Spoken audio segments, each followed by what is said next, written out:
Back to our channel. APTET 2024కి సంబంధించి exam ఆన్లైన్లో ఏ విధంగా ఉంటుంది అనే వీడియోలో క్లారిటీగా ఎక్స్ప్లెయిన్ చేస్తాను.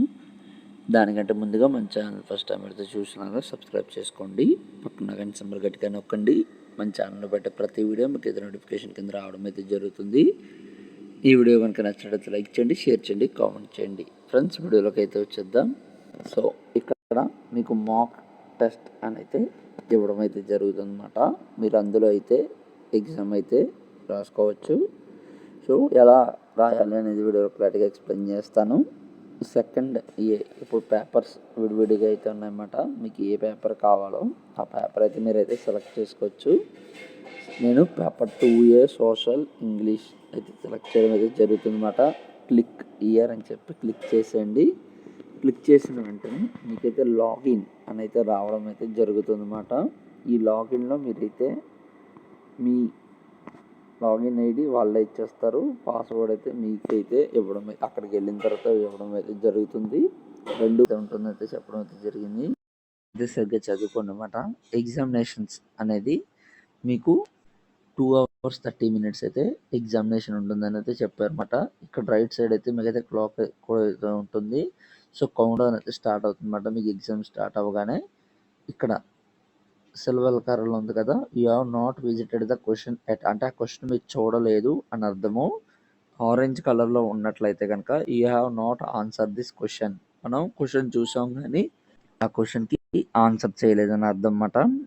Green colour you have answer this question, మనం చూసాము ఆన్సర్ కూడా చేసాము అన్నమాట. Fourth purple colour you have not answer the question but have marked the question for review. So review కోసం మనం ఆన్సర్ చేయలేదు కానీ రివ్యూ కోసం వెయిట్ ఇచ్చామని చెప్పి అయితే అర్థం అన్నమాట. నెక్స్ట్ ఇంకా మనం చూసుకున్నట్లయితే కనుక ఇన్స్ట్రక్షన్స్ అయితే చాలా ఇవ్వడం అయితే జరిగింది. సో ఇవన్నీ అయితే మీరు ఎగ్జామినేషన్ హాల్లో ఒకసారి అలా చదువుకుంటూ వెళ్తే మీకైతే అర్థమవుతుంది అన్నమాట. నెక్స్ట్ మీద క్లిక్ చేసేయండి.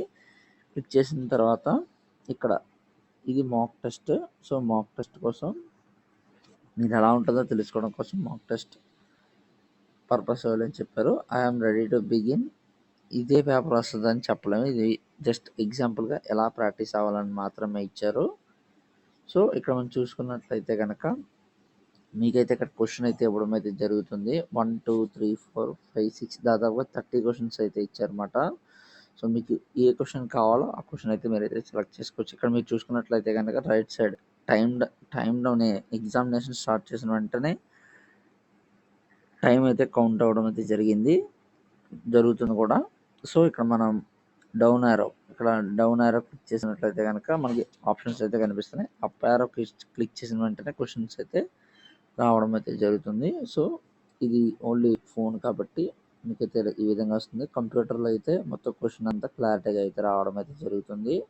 సో మీకు ఏ క్వశ్చన్ కావాలంటే ఆ క్వశ్చన్ సెలెక్ట్ చేసుకోవచ్చు. ఇక్కడ మనం చూసుకున్నట్లయితే కనుక వెంటనే సెకండ్ కలర్ ఆరెంజ్ కలర్ వచ్చింది, అంటే క్వశ్చన్ చూసాం కానీ ఆన్సర్ అయితే చేయలేదు ఫస్ట్ క్వశ్చన్కి. సో ఇక్కడ నేను ఇప్పుడు ఆన్సర్ 2 అని ఇస్తాను. వెంటనే కలర్ అనేది నెక్స్ట్ క్వశ్చన్కి వెళ్ళేటప్పుడు కలర్ అనేది చేంజ్ అయిపోద్ది. ఇక్కడ చూసుకోండి. సో సేవ్ అవ్వట్లేదు కదా, సేవ్ ఎందుకు అవ్వట్లేదు అని చూసుకున్నట్లయితే కనుక సో సేవ్ నెక్స్ట్ అని చెప్పి అయితే క్లిక్ చేస్తే మీకైతే ఇక్కడ సెకండ్ క్వశ్చన్ చూడండి ఒకసారి, గ్రీన్ కలర్లో అయితే మారిపోతుంది. థర్డ్ క్వశ్చన్ ఎగ్జాంపుల్గా ఆప్షన్ నెంబర్ 4 ఉంది కదా, 4 అని క్లిక్ చేశాను. క్లిక్ చేసిన తర్వాత నేను సేవ్ అని ఒక్కడే నెక్స్ట్ క్వశ్చన్కి వెళ్ళిపోయాను. సో ఇక్కడ మనం చూసుకున్నట్లయితే కనుక థర్డ్ క్వశ్చన్ అయితే సేవ్ అవ్వట్లేదు. సో థర్డ్ క్వశ్చన్ మళ్ళీ వెళ్ళి ఒకసారి మీరు ఆప్షన్ అనేది సెలెక్ట్ చేసి సేవ్ అండ్ నెక్స్ట్ అని క్లిక్ చేస్తున్నట్లయితే కనుక మీకు వెంటనే థర్డ్ క్వశ్చన్ కూడా గ్రీన్ కలర్లో అయితే మారిపోతుంది. సో ఇలా మీరు 30 క్వశ్చన్స్ అటెంప్ట్ చేస్తే కనుక మీకైతే ఎగ్జామినేషన్ పేపర్ అనేది ఎలా ఉంటుందో మీకైతే తెలుస్తుంది. సో ఇక్కడ క్లియర్ రెస్పాన్స్ ప్రీవియస్ అని ఇచ్చారు కదా, ప్రీవియస్ అంటే నెక్స్ట్ క్వశ్చన్కి మీరైతే ప్రీవియస్, మార్క్ ఫర్ రివ్యూ అని పెట్టినట్లయితే కనుక mark for review and next question అంటే ఆ క్వశ్చన్ నాకు రివ్యూ కావాలని చెప్పి అయితే అర్థము. అలాగే థర్డ్ క్వశ్చన్కి మీరైతే వెళ్ళిపోతారు అన్నమాట. సో ఈ విధంగా అయితే ఎగ్జామినేషన్ అనేది ఉంటుంది. ఎగ్జామినేషన్ టైం అయిపోగానే ఆటోమేటిక్గా స్క్రీన్ అనేది క్లోజ్ అవ్వడం అయితే జరుగుతుంది అనమాట. సో మీరు ఈ విధంగా అయితే ఎగ్జామినేషన్ సంబంధించి రాయాల్సి ఉంటుంది. అలాగే ఈ విధంగా అయితే ఎగ్జామినేషన్ అనేది కండక్ట్ చేయడం అయితే జరుగుతుంది.